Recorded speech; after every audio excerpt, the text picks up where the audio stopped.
فروئی جزوی عادت اطوار رسم رواج جیسے کہ بھی آپ سن رہے تھے، اس میں لگ کر آپ جو ہے اللہ کو پا نہیں سکتے. یہی دین ہے. یہی وجہ ہے کہ اس کے بعد میں کچھ دنوں بعد جب فرا میں ہی وہاں کا میر ذوالنون جب تصدیق مہدی سے مشرف ہوئے تو پھر انہوں نے بھی آپ کی خدمت میں کہا کہ یہ تلوار میں غلام ہوں آپ کا. یہ تلوار جب بھی ضرورت پڑے گی میں آپ کی دین کی خاطر جو ہے اس کا استعمال کروں گا. مہدی موعود علیہ السلام کے مہدی برحق ہونے کی اگر کوئی دلیل دیکھنا چاہتا ہے تو اس واقعے میں دیکھنا چاہتا ہے.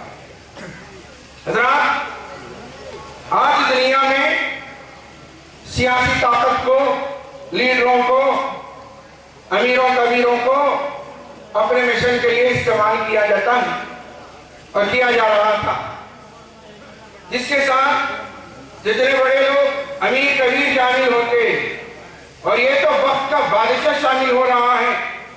وہ کہہ رہا ہے کہ میں آپ کا غلام اور یہ میری تلوار آپ کے مشن کے لیے حاضر ہے جب بھی ضرورت پڑے گی. یہ تلوار کا مطلب یہ کہ یہ پوری میری طاقت جو ہے میں آپ کے مشن کے لیے وقف کرنا چاہتا ہوں. یہ حاضر ہے. بادشاہ کی تائید مل جائے اور پھر اس کو لے کر اپنے مشن کو آگے بڑھانے میں بہت ہی بڑا معاون اور مددگار ہوتا ہے یہ معاملہ، اور بہت ہی ضرورت ہوتی ہے اس کی.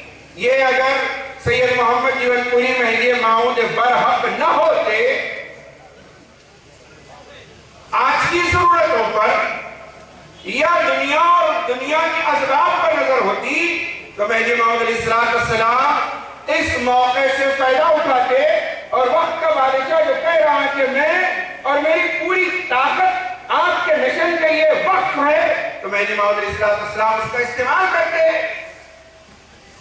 لیکن دنیا نے دیکھا، زمین و آسمان نے یہ منظر دیکھا کہ میر ذوالنون سے کہا مہدی موعود علیہ السلام، مہدی موعود کے خلیفۃ اللہ، مبین کلام اللہ، مبعوث من اللہ ہونے کی اگر دلیل کہیں دیکھنا بھی چاہتے ہیں آپ تو یہاں ایک چھوٹی سی دلیل آپ کو نظر آ جائے گی کہ مہدی موعود علیہ السلام نے فرمایا میر ذوالنون میرے مشن کے لیے اللہ کی مدد کافی ہے. تمہاری تلوار اگر تم چلانا ہی استعمال ہی کرنا چاہو تو تمہارے نفس پر چلاؤ. حضرات دیکھیے مہدی موعود علیہ السلام ناصر دین محمدی بن کر آئے اور یہ نصرت اللہ نے پہلے ہی وعدہ کر دیا ہے کہ ایمان والو ان تنصروا اللہ ینصرکم ویثبت اقدامکم. اہلیہ پالپور یا دور دراز سے تمل ناڈو کے اطراف سے آئے ہوئے مہدوی حضرات، میں آپ کے درمیان آج کے اس پلیٹ فارم سے یہ پیغام پہنچانا چاہوں گا کہ مجھے یہ محسوس ہو رہا ہے کہ آج جس قدر شاندار اہتمام اور انتظام ہوا ہے اس میں کہیں نہ کہیں ہم سے چوک ہوئی ہے کہ ہم اس اتنے بڑے شامیانے کو بھر نہیں سکے ہیں. ہماری نگاہیں ترس رہی ہیں کہ پورا شامیانہ بھرا ہوا ہو. منتظمین کو بھی کہیں پریشانی ہے، لیکن اصل سب سے بڑی پریشانی جو یہاں جو سبھی جگہ میں محسوس کی جا رہی ہے وہ یہ کہ مہدوی اپنے اعتقاد کو، ایمان کو، مہدویت کو لیے ہوئے پریشان ہیں اور اس کی بقا کے لیے، اس کی تعمیر و ترقی کے لیے جدوجہد کر رہا ہے. اور اہلیہ پالپور نے بھی مہدویت پر، مہدویہ اصول و کتاب پر جب آنچ آ رہی ہے اس کو محسوس کیا تو انہوں نے ان علماء کو جمع کیا، آپ کو جمع ہونے کی تکلیف دی اور چاہا کہ مہدویت پر آنچ نہ آنے دیا جائے اور اس کی بقا اور اس کی تعمیر میں اپنے حصے کو تلاش کر لینے کی دعوت دی جا رہی ہے. حضرات، میں آپ کو یہ میسج پہنچانا چاہوں گا کہ آج ضرورت اس بات کی ہے کہ ہم دین مہدی کے لیے، دین مہدی سے ایک سوال پیدا ہوتا ہے، شاید اس کی میرے پاس وقت نہیں ہے اس کا میں کس کی وضاحت کروں، لیکن مہدویت کے لیے جو اصل ایمان ہے، روح اسلام ہے، معراج اسلام ہے، اس کے لیے، اس کی بقا کے لیے، اس کی تعمیر اور ترقی کے لیے جو حیرانی پریشانی ہے ہمارے درمیان میں ایک مسئلہ بنا ہوا ہے، اس کے لیے ہم اپنے اندر دیکھیں، باہر کم دیکھیں۔ اس کی تعمیر اور ترقی، اس کی بقا کے لیے حضرات ہم اپنے اندر دیکھیں، باہر کم دیکھیں۔ کیا مطلب یہ کہ اس کی تعمیر، بقا، ترقی، تعمیر ہونا ہو، ترقی نہ ہو، آج تو یہ کہ کم سے کم باقی رہ جائیں، اس کی بقا کے لیے میں یہ بولنا چاہ رہا ہوں کہ ہم اپنے میں دیکھیں کہ میں کیا رول ادا کر سکتا ہوں، میں کیا کر سکتا ہوں اس کی بقا کے لیے۔ اور اگر ہم اس میں جینا شروع کر دیں کہ میں اپنے رول پر، اپنی ادا، اپنے میرا جتنا رول ہے، میرا جتنا حصہ ہے، میں کیا حصہ ادا کر سکتا ہوں، اگر میں اس میں جینا شروع کر دوں تو میں آپ کو قرآن کے حوالے سے پورا یقین دلانا چاہوں گا دوستو کہ اللہ فرماتے ہیں یا ایھا الذین آمنوا، اے ایمان والو، ان تنصروا اللہ، اگر تم اللہ کی مدد کرو گے تو ینصرکم، اللہ تمہاری مدد کرے گا، اور نہ صرف مدد کرے گا بلکہ اللہ نے فرمایا وَيُثَبِّتْ أَقْدَامَكُمْ، اور تمہارے قدموں کو جمع دے گا۔ حضرات یہاں دیکھیے، مدد اللہ کے دین کی، مدد بندے دین کی کر رہے ہیں، مدد اللہ کی کر رہے ہیں۔ کیوں؟ کیسے؟ وقت کی کمی کی وجہ سے میں ان ساری باتوں کو آگے بڑھا نہیں سکوں گا، لیکن مختصر یہ کہ زندگی کے ہر حال میں، ہر پہلو میں اللہ اللہ کرتے رہنا، جسے مہدی موعود علیہ السلام نے فرمایا میرا ایمان تو ذات خدا، تمہارا ایمان ذکر خدا ہے، اللہ کی یاد میں، اللہ کی لو میں لگا رہنا، اللہ اللہ کرتے جیتے رہنے کے لیے کا نام مہدوی کہا گیا ہے۔ اور اللہ ہی کے ہو کر رہنا، پاک ہو کر، خالص ہو کر لا الہ الا اللہ کہنا، جس کے لیے اللہ نے فرمایا فَمَنِ ابْتَغَىٰ غَيْرَ الْإِسْلَامِ دِينًا، جو غیر اسلام کو دین بنائے گا اللہ اس کو قبول نہیں کرے گا۔ آپ نے فرمایا، اور دین کی تعریف خود قرآن نے کیا کہ وہ یہ کہ میں اللہ کا ہو کر رہتا ہوں۔ حضرات ایسی صورت میں آئیے ہم دیکھیں امام مہدی موعود علیہ السلام کی تعلیمات، جس کے ہر حکم، تعلیم سوائے خدا کی ذات کے کوئی اور چیز نظر نہیں آئے گی، تو اس سے وابستہ ہو جانا ہی آج کی سب سے بڑی ضرورت ہے۔ آئیے ایسے میں دین مہدی موعود علیہ السلام کی کا جو معنی ہم لے رہے ہیں وہ اصل میں اللہ کا دین ہے، جو دین اللہ کا ہے، جس کو موسیٰ، عیسیٰ، ابراہیم، ہارون وغیرہ انبیاء علیہ السلام کی وصیت کی گئی تھی، انہوں نے اسی پر قائم رہا اور اسی کو اللہ کے پاس مقبولیت حاصل ہے۔ اس کے لیے ضروری ہے کہ ہم اپنے آپ کو اس کی نصرت کے لیے کھڑا کریں۔ پھر دیکھیں کہ اللہ فرماتے ہیں اللہ کا وعدہ ہے، اور اللہ کے وعدے سے سچا وعدہ کسی کا نہیں ہو سکتا دوستو۔ اللہ کے وعدے سے بڑھ کر کسی کا سچا ہو سکتا ہے وعدہ؟ اللہ فرماتے ہیں تم میری مدد کرو، میں تمہاری مدد کروں گا۔ تو اس پر یقین رکھتے ہیں، اگر ہم ثابت قدم رکھنا چاہتے ہیں اس کی بقا، اس کی تعمیر اور ترقی کے لیے، تو اللہ کا وعدہ ہے، ضرور اس وعدے کو اللہ پورا کرے گا۔ شرط یہ ہے کہ ہم اللہ کے ہو جائیں۔ اللہ سے دعا ہے کہ اللہ ہم اس بات کی توفیق عطا فرمائے۔ آمین وآخر دعوانا الحمدللہ رب العالمین۔ چمکنے لگا ہے عرب کا ستارہ، چمکنے لگا ہے عرب کا ستارہ، نبی کی ولادت کا دیکھو نظارہ، چمک چمکنے لگا ہے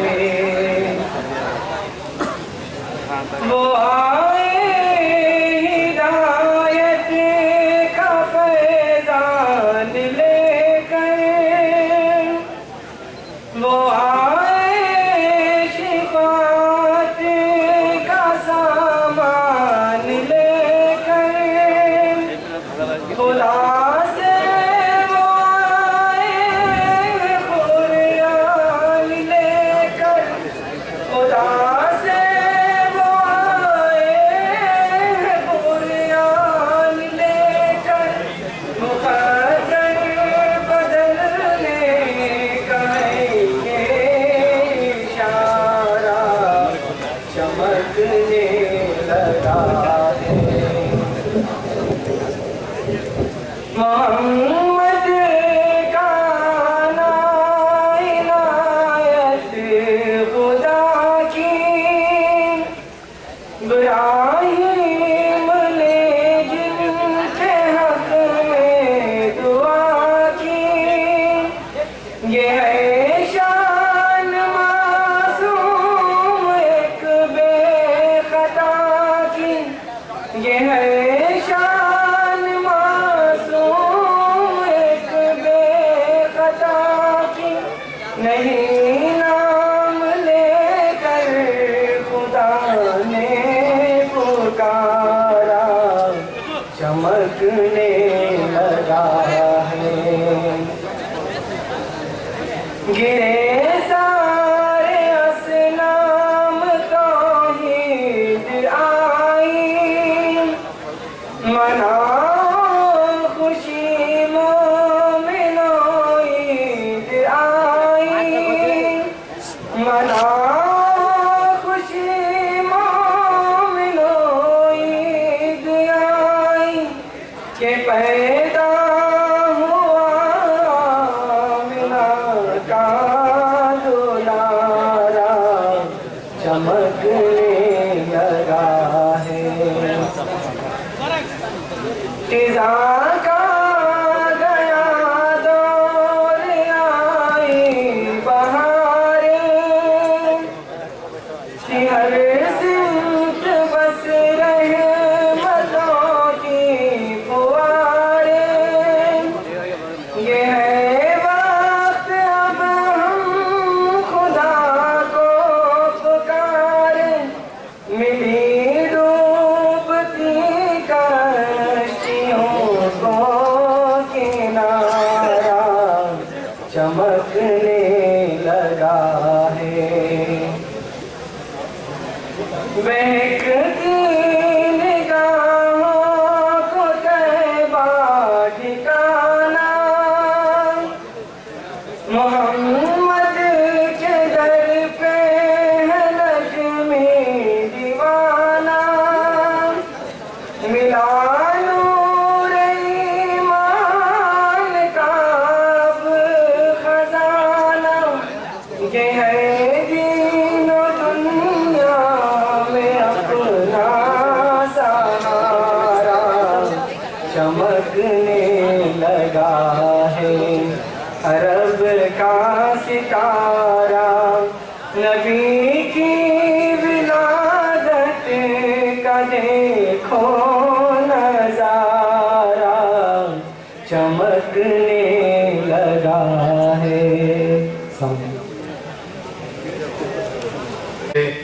غیر معیاری سوالات کے جوابات نہیں دیے جائیں گے معیاری سوال ہو اور سوال ایسے ہوں کہ جن سے سننے والوں کا فائدہ ہو اور جو ذہنوں میں کھٹک موجود ہوتی ہے اس کا ازالہ ہو سکے ایسے سوالات کیے جائیں تو طریقہ یہ کیا گیا ہے کہ جو سوال ہوگا اس سوال کرنے والے کا نام ان کا پتہ نوٹ کر لیا جائے گا پھر ان کا سوال نوٹ کیا جائے گا اور مرشد کو وہ سوال دیا جائے گا اس کا جواب آپ کے سامنے پیش کیا جائے گا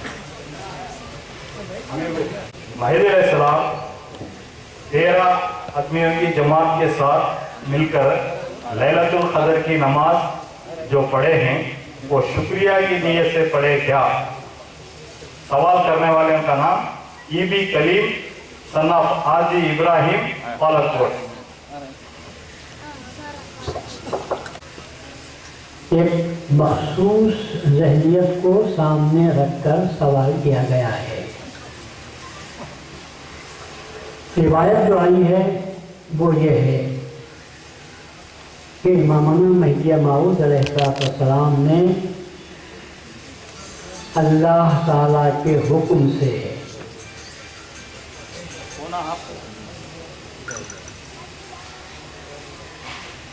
جب یہ حکم ہوا کہ آج ہی کی رات شب قدر ہے، چونکہ تعین کے ساتھ یعنی مقرر کرتے ہوئے، فکس کرتے ہوئے آج ہی کی رات کو فکس ہم نے کر دیا ہے، آج ہی کی رات شب قدر ہے، تو 2 رکعت نماز پڑھو۔ مہدی موعود علیہ السلام نے، میری باتوں کو غور سے سنو، سوال کہ میں ٹکڑے ٹکڑے کر کر آپ کو جواب دے رہا ہوں۔ یہ حکم خدا ہوا تو مہدی موعود علیہ السلام نے 2 رکعت جو اس وقت حاضر تھے ان کو لے کر نماز پڑھی۔ نماز پڑھنے کا باعث، سبب، ریزن اللہ تعالیٰ کا حکم۔ مہدی موعود نے اللہ کا شکر ادا کیا کہ تو نے مجھ کو اور میری قوم کو، لوگوں کو یہ رات متعین کی تو تیرا شکریہ ہے۔ تو معنی کیا ہوئے اس کے؟ نماز تو حکم خدا سے پڑھی تو کیا ہوئی؟ وہ فرض ہوئی۔ سمجھ گیا؟ اللہ کے حکم سے جو چیز کام کیا جاتا ہے وہ چیز کیا ہوتی ہے؟ فرض ہے۔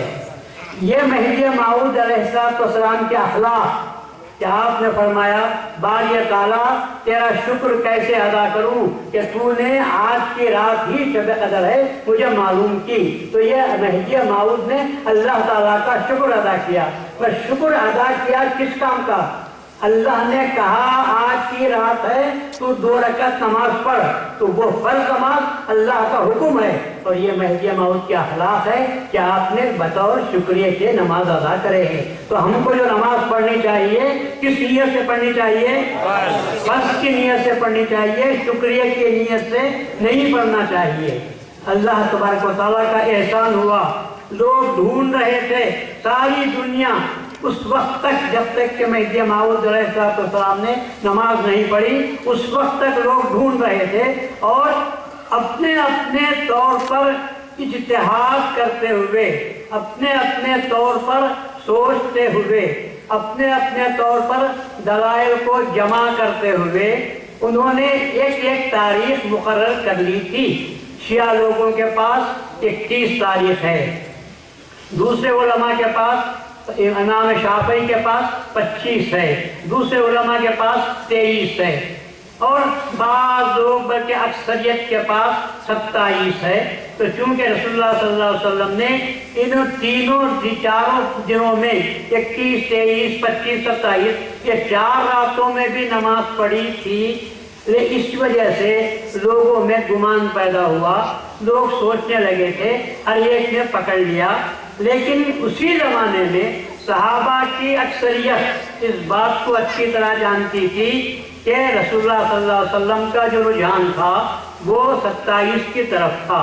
ایک جگہ بیٹھے ہوئے تھے، حضرت عمر فاروق رضی اللہ عنہ مجلس میں تھے، حضرت عبداللہ ابن عباس رضی اللہ عنہ مجلس میں تھے۔ تذکرہ یہ چل رہا تھا کہ شب قدر کی رات، شب قدر کون سی رات کو ہے؟ تو حضرت ابن عباس رضی اللہ عنہ نے فرمایا کہ میرا ایسا گمان جاتا ہے کہ 27 ہی ہے، اس لیے کہ اللہ تعالیٰ کے پاس 7 کا جو عدد ہے وہ اللہ کے پاس بہت زیادہ محبوب ہے 20 کے بعد، کیونکہ دوسرے دہا میں تو نہیں ہو سکتی، تیسرے دہے کے اندر ہونے والی ہے۔ تو 7 کا جو عدد ہے وہ اللہ کے پاس زیادہ پسندیدہ ہے۔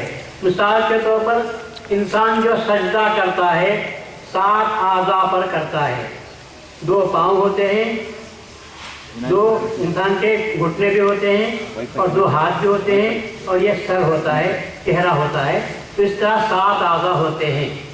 کعبۃ اللہ کا طواف کیا جاتا ہے تو 7 چکر طواف کیا جاتا ہے۔ کنکریاں ماری جاتی ہیں تو 7 کنکریاں ماری جاتی ہیں۔ اللہ تعالیٰ نے 7 آسمان کو پیدا کیا ہے، اللہ تعالیٰ نے 7 زمینوں کو پیدا کیا ہے، اللہ تعالیٰ نے اسی طرح بہت سے سابع سیارہ کہتے ہیں، بڑے بڑے جو ستارے ہیں وہ 7 ہیں جن کو سابع سیارہ کے نام سے بھی یاد کیا جاتا ہے۔ تو ایسے کئی دلیلوں کو پیش کرنے کے بعد میں حضرت عبداللہ ابن عباس نے فرمایا کہ میرا خیال ہے کہ 27 ہی ہے، اور چنانچہ انہوں نے اس کے بعد میں یہ باتیں کی، لیکن یہ ساری باتیں انسان کے عقل کی تھیں، انسان کے سوچ کی تھیں۔ قطعی طور پر، فائنل طور پر کسی کو معلوم نہیں تھا کہ 27ویں شب کون سی ہے۔ اللہ تعالیٰ نے حضرت مہدی موعود علیہ السلام کو اس رات میں معلوم کیا، اور مہدی موعود نے اس رات کو حکم خداوندی سے 2 رکعت نماز ادا کی، اور فرض اور جماعت کے ساتھ ادا کی، اور یہ عمل آپ کا آج کے وصال تک ہوا۔ اور نمازوں میں مہدی موعود نے دوسروں کی یعنی اپنے مہدویوں کی اقتداء میں نماز پڑھے ہیں، لیکن شب قدر جب بھی آئی ہے تو مہدی موعود علیہ السلام خود امام بن کر آپ نے نماز پڑھائی ہے۔ یہ مہدی موعود کے اخلاق تھے کہ آپ نے سجدے میں آپ نے جو ہے شکرانہ کا شکر ادا کیا، لیکن جو نیت تھی اس میں شکر کا لفظ نہیں تھا، حکم خداوندی تھی، تقا حکمات تھی۔ اس وجہ سے اس نیت جو کرتے ہیں وہ بس کی نیت سے کرتے ہیں، شکرانے کی نیت سے نہیں کرتے، کیونکہ شکرانے کی نماز نفل ہے، شکرانے کی نماز نفل ہے۔ اب نفل نماز کا حکم یہ ہے چاہے تو پڑھ بھی سکتے ہیں اور چاہے تو نہیں بھی پڑھ سکتے، کسی کو فورس کیا نہیں جاتا، لیکن یہ بات آپ کو یاد رکھنی چاہیے کہ اس کے بعد مہدی موعود علیہ السلام نے اعلان کیا، اور دائرے میں جس پر جتنے مرد عورتیں بچے تھے سب کو جمع کیا۔ میں آپ سے پوچھتا ہوں کہ کون سی ایسی نماز ہے کہ جس میں پابندی کے ساتھ، تاکید کے ساتھ سب کو جمع کر کے نماز پڑھی جاتی ہے؟ میں تو یہاں تک کہنے کے لیے تیار ہوں 5 وقتی نمازوں کے لیے بھی یہ اہتمام نہیں ہوتا جتنا کہ شب قدر کے لیے ہوا ہے۔ 5 وقت کی نماز کے لیے تو نماز کا اذان دے دی جاتی ہے، جو چاہے آ کر پڑھ لے۔